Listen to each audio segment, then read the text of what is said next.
अस्सलामुअलैकुम वरहमतुल्लाहि वबरकातुहू। उम्मीद है नाज़रीन आप खैरियत से होंगे। मैं हूं गुलकरीम। आज बात करूंगा मैट्रिक के बाद होने वाले कोर्सेज़ के हवाले से और जिसका ताल्लुक़ मेडिकल से है। वो कोर्सेज़ जो कि ड्यूरेशन 2 ईयर है और उन लोगों के लिए है जो फाइनेंशियल वीक है, वो चाहते हैं कि मैं अपना बिज़नेस स्टार्ट करूं।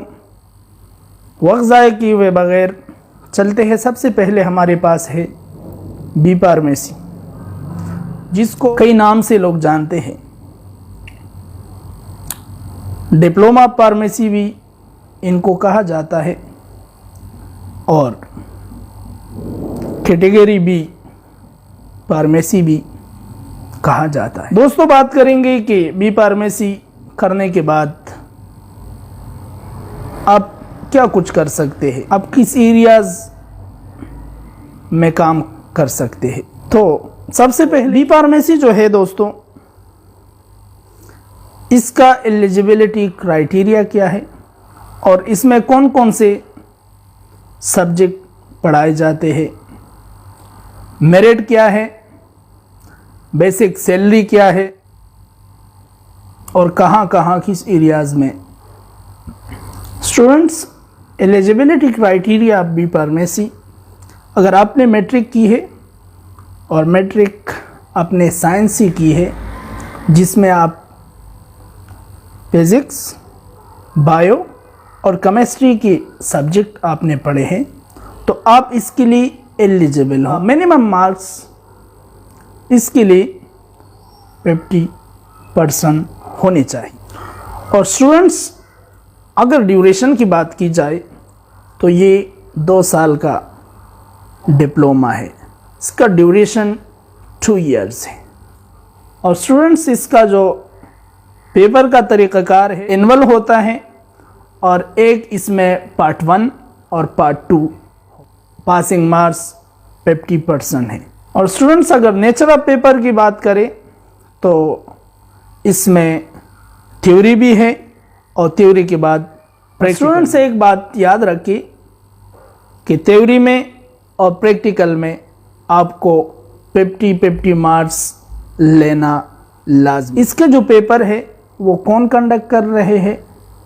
PPC एक इदारा है, वो इसका पेपर कंडक्ट। PPC का मतलब है पब्लिक फार्मेसी काउंसिल। और स्टूडेंट्स, फिर ये बी फार्मेसी या कैटेगरी बी, ये जिस मकसद के लिए किया जाता है, एम्प्लॉयमेंट, यानी किस एरिया में इस डिप्लोमा होल्डर को जॉब मिलती है।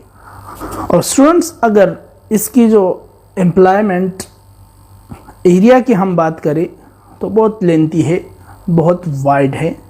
अगर देखा जाए कि या बी फार्मेसी की डिग्री हासिल करने के बाद आप अपना मेडिकल स्टोर खोल सकते हो। नंबर 1 तो आप अपना मेडिकल स्टोर बना सकते हो और दूसरे नंबर पे आप हेल्थ केयर जो कंपनी में आप जॉब कर सकते हो और तीसरे नंबर पे आप अपना प्राइवेट बिजनेस भी कर सकते हो। और इसके साथ साथ फार्मेसी टेक्नीशियन जो है वो पब्लिक हेल्थ हॉस्पिटल में काम कर सकते हैं एज अ फार्मासिस्ट। और 5वें नंबर पे किसी प्राइवेट हॉस्पिटल में बीइंग अ फार्मेसी टेक्नीशियन आप अपने खिदमात सरअंजाम दे सकते हैं। स्टूडेंट्स, आपके पास इतना बड़ा जॉब करने के लिए एरिया है, लेकिन एक बात जहन में रख ले कि कुछ इंस्टीट्यूट आपको एडमिशन दिलाने के बाद आप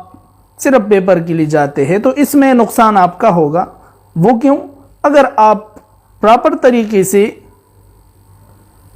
बी फार्मेसी की जो बुक है वो आपने पढ़ी नहीं है, तो कल अगर आपसे पूछताछ होगी तो आप क्या जवाब दोगे? तो इसके लिए आपको जो 2 ईयर ड्यूरेशन है, सही तरीके से आपने पढ़ना है।